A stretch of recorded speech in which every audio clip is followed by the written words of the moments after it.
ইসলামে এই যে বন্দীদের সাথে আমাদের কি আচরণ হওয়া উচিত? পৃথিবীতে মানবতার ধ্বজাধারী যারা মানবতার সবক এবং স্লোগান সারাদিন আমাদেরকে শোনাতে থাকেন, তাদের সে মানবতার স্লোগান যে বেশিরভাগ ক্ষেত্রে মুখরোচক, শুধুমাত্র লোক দেখানো, সেটা তাদের বিভিন্ন কর্মকাণ্ডের মধ্য দিয়ে কিন্তু প্রকাশ পায়।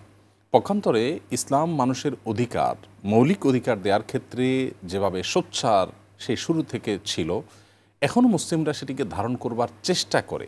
মুসলিমদেরও নৈতিক অধঃপতনের কারণে কোথাও কোথাও কোনো ত্রুটি বিচ্যুতি হতে পারে, তবে মৌলিকভাবে ইসলামের যে নির্দেশনা সেটি হলো, একজন মানুষ যদি ভিন্ন ধর্মাবলম্বী হয়, এমনকি তোমার চরম শত্রু পরম শত্রুও হয়, এবং তিনি যদি তোমার হাতে বন্দী থাকে, তাহলে তার মৌলিক মানবাধিকারগুলো থেকে তুমি তাকে বঞ্চিত করতে পারবে না, তাকে মৌলিক মানবাধিকার দিতে হবে।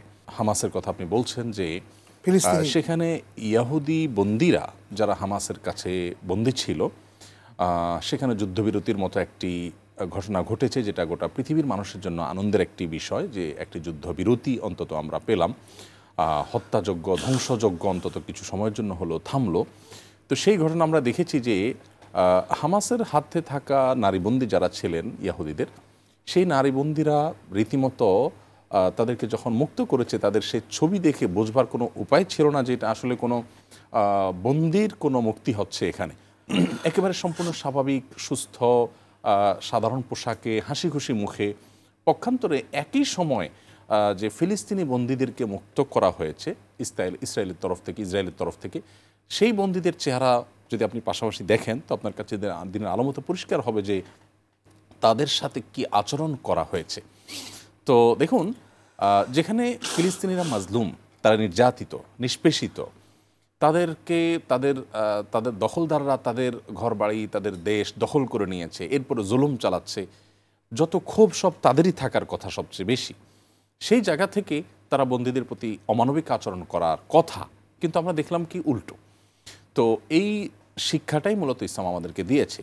তো আমরা দেখেছি যে সেই বন্দিনী যারা ইসরায়েলি ছিলেন এবং ইহুদি ছিলেন, তারা মুসলমানদের হাতে, হামাসদের হাতে বন্দী ছিলেন, তারা মুক্ত হওয়ার পর বলেছেন যে এই রকম বন্দি থাকাটাও সৌভাগ্যের ব্যাপার। মানে বন্দিনী জীবন এমন হওয়াটা, এত স্বাচ্ছন্দ্যময় হওয়াটা সৌভাগ্যের বিষয়। আমার মনে হয় এখান থেকে আমাদের শিখবার আছে। আমরা যারা নিজেদেরকে মুসলমান দাবি করি, নিজেদেরকে মুসলমান বলে আমরা গর্ববোধ করি, তারাও তাদের আচার আচরণে ভালো মুসলিম হলে যে অন্য ধর্মাবলম্বীদের কাছ থেকেও আমার ইসলামের শ্রেষ্ঠত্বের স্বীকৃতি পাওয়া যাবে, সেটি বোঝা যায়।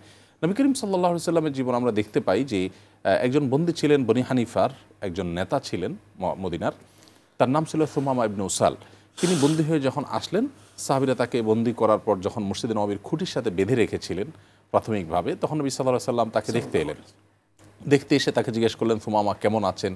তার সাথে কুশল বিনিময় করলেন। কুশল বিনিময় করার একটা পর্যায়ে সুমামা কিছুটা বলতে পারেন হুমকির সুরে নবী সাল্লাল্লাহু আলাইহি সাল্লামকে বললেন যে, মুহাম্মদ, তুমি যদি আমাকে হত্যা করো, তাহলে মনে রাখবে এমন মানুষকে হত্যা করলে যার রক্তের মূল্য নেওয়া হবে, দিতে হবে তোমাকে, মানে তোমার খবর আছে, এই টাইপের ভাষা।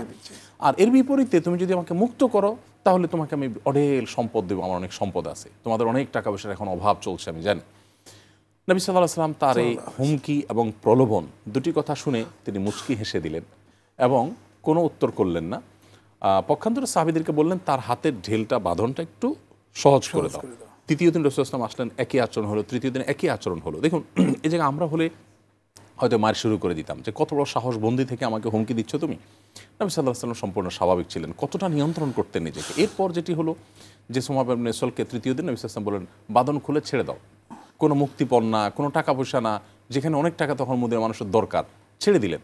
সুমামা বাহিরে চলে গেলেন, যে গোসল করে এসে কালিমা পাঠ করে ইসলাম গ্রহণ করলেন। একজন বন্দী, তার প্রতি নবী সাল্লাল্লাহু আলাইহি ওয়াসাল্লামের আচরণের কারণে তিনি ইসলাম গ্রহণ করলেন। এবং তিনি অবাক হলেন যে আমি তাকে হুমকি দিলাম, কেয়ার করলো না, আমি তাকে প্রলোভন দিলাম, তাদের টাকার প্রয়োজন আছে, সেটাও কেয়ার করলো না, সে আমাকে মুক্ত করে দিল।